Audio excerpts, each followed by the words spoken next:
আমচো সন্ত্ৰাসবাদী, আমচো সন্ত্ৰাসবাদী, আমচো মুৰ্দাবাদ।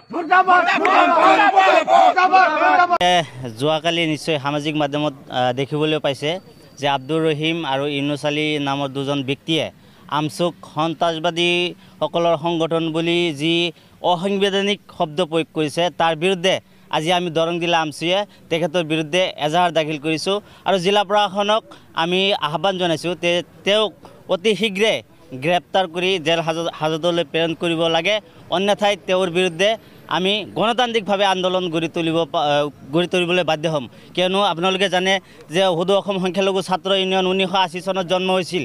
এই জন্ম লগ্নৰ পৰা বৰ্তমান সময়লৈকে সংখ্যালঘুৰ যিকোনো কামত আমচুৱে আগভাগ লৈ যিকোনো সমস্যা সমাধানৰ ক্ষেত্ৰত আমচুৱে আমাৰ জাতিৰ হৈ কাম কৰি আছে।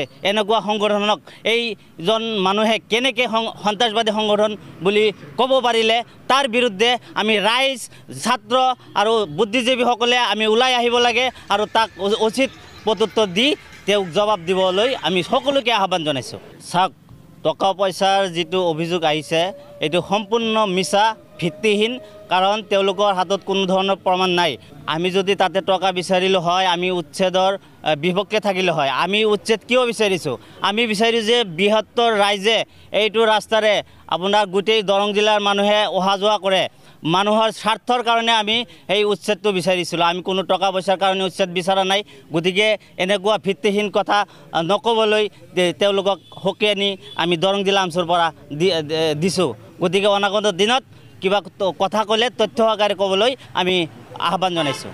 চাওক, আমি যিহেতু ছাত্ৰ সংগঠন, আমিতো তেওঁলোকৰ লগত কোনো ধৰণৰ কৰিব নোৱাৰোঁ। আমাৰ দাবী হৈছে যে তেওঁক অতি শীঘ্ৰে গ্ৰেপ্তাৰ কৰি জেল হাজতলৈ প্ৰেৰণ কৰিবই লাগিব, অন্যথাই আমি তেওঁৰ বিৰুদ্ধে গণতান্ত্ৰিক আৰু প্ৰশাসনৰ বিৰুদ্ধেও গণতান্ত্ৰিক আন্দোলন কৰিবলৈ বাধ্য হ'ম। কাৰণ আমাক তেওঁলোকে সন্ত্ৰাসবাদী সংগঠনৰ কৰ্মী বুলি তেওঁলোকে সামাজিক মাধ্যমত অভিহিত কৰিছে। গতিকে আমি এইটো কোনো পধ্যেই মানি নলওঁ আৰু ইয়াৰ বিৰুদ্ধে প্ৰশাসনে নিশ্চয় ব্যৱস্থা ল'ব বুলি আমি দীৰ্ঘ বিশ্বাসী।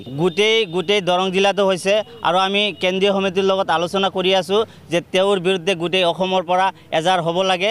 গতিকে আপোনালোকে নিশ্চয় গম পাব, যদিও আমাৰ কেন্দ্ৰীয় সমিতিৰ লগত আমাৰ নেতাসকল ইয়াত আছে, তেওঁলোকৰ লগত আলোচনা কৰি সেইটো সিদ্ধান্ত আমি পৰৱৰ্তী সময়ত আপোনালোকৰ জৰিয়তে ৰাজহুৱা কৰিম। চাওক, আমি অহা 16 তাৰিখ সোমবাৰে বেচিমাৰিক নাটকীয় উচ্ছেদৰ কাণ্ডৰ ওপৰত গোটেই দৰং জিলাবাসীক আমি অনুৰোধ জনাম, আহ্বান জনাম যে আপোনালোকে ৰাইজৰ স্বাৰ্থত আমাৰ সংগ্ৰামত, আমাৰ আন্দোলনত আহি অংশগ্ৰহণ কৰক আৰু প্ৰশাসনক দেখুৱাই দিয়ক যে আমচু এটা শক্তিশালী সংগঠন আৰু আমচুৰ কথা মতে যদি প্ৰশাসনে কাম নকৰে, কোনোবা ৰাজনৈতিক দল বা কোনোবা নেতা বা দালালৰ কথা মতে যদি প্ৰশাসনে কাম কৰে, তেনেহ'লে প্ৰশাসন আমাৰ ৰাইজৰ সন্মুখত সদায় জবাবদিহি হৈ থাকিব লাগিব। গতিকে সকলোকে আহ্বান জনাইছোঁ যে আপোনালোকে আমাৰ যি অহা 16 তাৰিখে দলগাঁও চাৰ্কল অফিচ ঘেৰাও কাৰ্যসূচী আছে, তাতে আহি অংশগ্ৰহণ কৰক আৰু আমচুৰ হাত শক্তিশালী